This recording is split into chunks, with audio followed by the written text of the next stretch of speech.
Le grand direct de l'actu sur Europe 1, Jean-Marc Morandini. Manuel Valls et François Rebsamen ont lancé hier lors de leur visite au Mureau une nouvelle campagne de lutte contre les discriminations en entreprise. On va en parler ce matin et surtout on va essayer de faire un état des lieux avec Jean-François Madieu. Bonjour. Bonjour. Merci d'être en direct avec nous sur Europe 1. Vous êtes président de l'Observatoire des discriminations. On va surtout s'intéresser aux discriminations en l'embauche aujourd'hui. Est-ce qu'on peut se dire qu'il y a de moins en moins malgré tout de discrimination? Est-ce qu'on peut être positif sur ce sujet ou pas? En fait, on a progressé sur certains sujets, surtout dans les grandes entreprises, par exemple sur les discriminations liées aux origines ou la question homme-femme. Mais par contre, on a régressé sur d'autres sujets, par exemple les seniors ou l'apparence physique. Et je voudrais donner juste peut-être une ou deux indications. La meilleure enquête, c'est celle du défenseur des droits qui interroge les demandeurs d'emploi. Donc, on est vraiment dans le sujet et qui leur demande s'ils ont été victimes de discrimination. Et le tiers d'entre eux disent que c'est d'abord sur leur âge, avoir plus de 55 ans. Et vous savez que les derniers chiffres du chômage le confirment. Depuis 7 ans, le nombre de chômeurs de plus de 50 ans a été multiplié par 3. Donc là, il y a premièrement, c'est les seniors. Ensuite, ça va être l'apparence physique. Par exemple, les personnes obèses qui sont extrêmement discriminées. Ça, c'est le deuxième motif. Et là, on n'a pas tellement progressé parce qu'on ne s'en est pas suffisamment occupé. Donc, seniors et apparence physique. Mais et ensuite, vous avez toujours, bien sûr, l'origine et puis d'autres phénomènes comme l'adresse qui jouent. Comment on sait si la discrimination est sur le physique, sur l'âge? Par exemple, c'est peut-être juste aussi que la personne n'est pas bonne.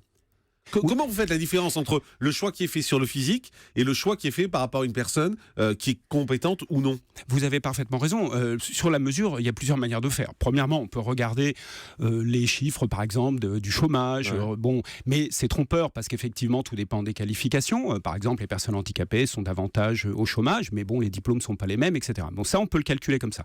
Deuxièmement, il y a ce que je viens de dire, c'est-à-dire demander aux Français et plus exactement aux demandeurs d'emploi. Là, ce sont des sondages, mais vous avez raison, ils peuvent se tromper, penser qu'ils sont discriminés pour un sujet alors que c'est pas le cas. On peut penser qu'on est discriminé parce qu'on est obèse alors qu'on est discriminé juste parce qu'on n'est pas bon. C'est vrai, et c'est pour ça qu'on utilise donc une troisième technique que d'ailleurs le ministre du Travail et le Premier ministre ont évoqué encore hier.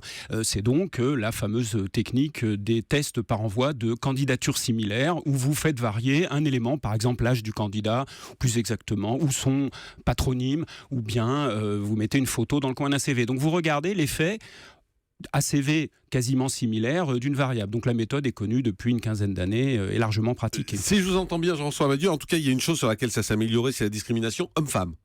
Ça va mieux. Il y a quand même certains progrès, en sachant tout de même que en France, ce qui reste vrai, c'est que vous avez des emplois plutôt, je dirais, dévolus aux femmes, et des emplois très masculinisés, où on trouve surtout des hommes. Ça reste quand même la grosse caractéristique.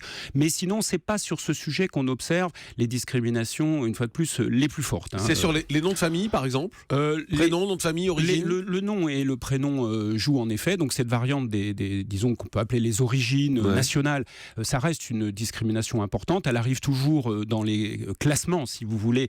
On peut estimer que c'est à peu près dans les troisième motifs, toujours dans le trio de tête. Qu'est-ce qu'il faut faire dans ces cas-là? Qu'est-ce que vous conseillez? De changer, de modifier, de tricher?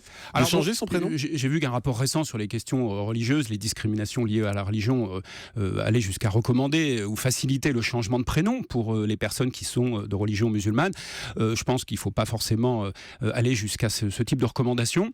Mais simplement, ce qu'il faut faire, c'est, je dirais, faire attention à tout ce qui, dans une candidature, va être exploité. Par exemple, aujourd'hui, vous savez que les employeurs vont beaucoup sur Internet chercher des informations, donc il faut que les candidats soient vigilants.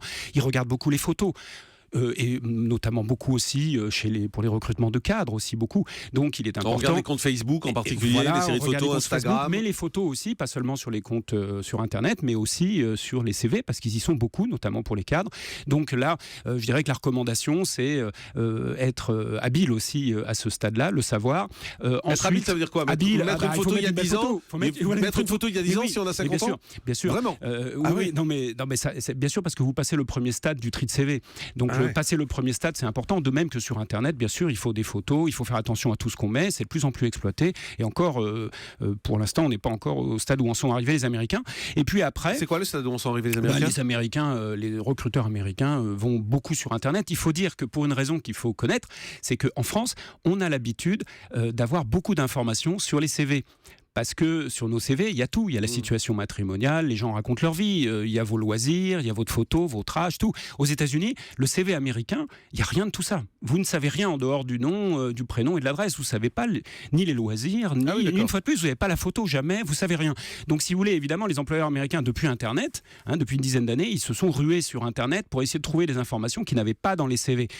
Et d'ailleurs, il faut le dire ici, malheureusement, moi je fais partie de ceux qui le déplorent, contre l'opinion des Français qui souhaitaient qu'on anonyme les CV. C'est pour eux la solution numéro 1. Je voudrais quand même le rappeler, les 3/4 des demandeurs d'emploi veulent cette solution en France. On a décidé au mois d'août d'enterrer l'idée du CV anonyme. Alors que pourtant, dans les très grandes entreprises, c'était faisable. Dans les très très grandes, il ne s'agit pas des petites, mais on aurait pu le faire dans les très grandes entreprises. L'autre question qu'on se pose, c'est bien évidemment l'âge. Il y a beaucoup de personnes aujourd'hui qui atteignent 50 ans et qui veulent travailler, qui veulent trouver du travail. Qu'est-ce qu'on peut faire aujourd'hui là-dessus ? On triche sur son âge aussi ? Il faut tricher ? Sur l'âge, malheureusement, c'est très compliqué parce qu'on ne peut pas... On peut tricher sur la date de naissance qu'on met sur son CV. Je ne sais pas si ça se pratique beaucoup. Vous me posez une question intéressante parce que ce serait à vérifier. Ce qui est certain, c'est que les employeurs s'y attachent énormément, que ce soit dans les entretiens, bien sûr, ou avant dans les CV. Ils veulent cette information. Si vous ne la donnez pas, évidemment, il sera assez dommageable d'avoir menti sur ce point, puis qu'après, on s'aperçoive que vous avez un âge différent. Par contre, il y a une étude très intéressante qui vient d'être faite sur des pays européens qui a montré que, par contre, un senior, là aussi, sa photo va beaucoup compter. Attention, on s'aperçoit qu'à âge égal, c'est très très important, donc ça peut beaucoup modifier la perception, votre manière de vous habiller, etc. Donc, parce que c'est le facteur numéro 1. Donc, si vous voulez, il faut essayer de travailler sur ça. Ensuite, je dirais que sur l'âge, là, la seule solution qu'on aurait, bien entendu, ce serait qu'on impose qu'il n'y ait plus les âges, comme on le fait aux États-Unis, mais en France, on ne veut pas. En fait, en même temps, au premier entretien, on va poser la question.